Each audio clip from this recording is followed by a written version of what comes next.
तो दोस्तों आप लोग को बता दें कि यही ड्राइवर राजा है दोस्तों सॉन्ग, इसी पे अक्षरा सिंह बना रही हैं रील्स। तो दोस्तों वीडियो लास्ट तक देखिए और इनके बारे में जानिए। ये राजा दिल धड़के टेम्पू वाला।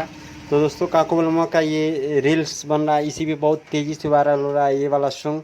तो इस वीडियो पे हीरोइन भी रील्स बना रही हैं। अब काको बलुआ बड़े स्टार बन चुके हैं दोस्तों, खेसारी लाल यादव के टक्कर में गाने वाले काको बलुआ का आप लोग ये सॉन्ग नहीं सुने हैं तो बता दें आप लोग को किस चैनल पे मिल जाएगा दोस्तों। आप लोग जाकर उस चैनल को देख लीजिएगा और उस पर आप लोग भी रील्स बना के वायरल कर सकते हैं। और काजल राघवानी भी बनाई है इस पर, और अक्षरा सिंह भी बनाई है। आप लोग लाइव प्रूफ के साथ देखें। वीडियो अच्छा लगा तो लाइक कीजिए, चैनल पर पहली बार सब्सक्राइब कीजिए और कमेंट कीजिए। और काको बलुआ के फैंस हैं तो लाइक ज़रूर कर दीजिए और चैनल पर पहली बार ज़रूर सब्सक्राइब कीजिए। इसी तरह के वीडियो हमेशा आप लोग को हमारे चैनल पर मिलता रहेगा दोस्तों। और बता दें दोस्तों काको बलुआ एक उभरते हुए कलाकार, बहुत ही बेस्ट सिंगर हैं दोस्तों। इनके अच्छा आवाज़ में आप लोग देख सकते हैं, सुन सकते हैं जाके फास्ट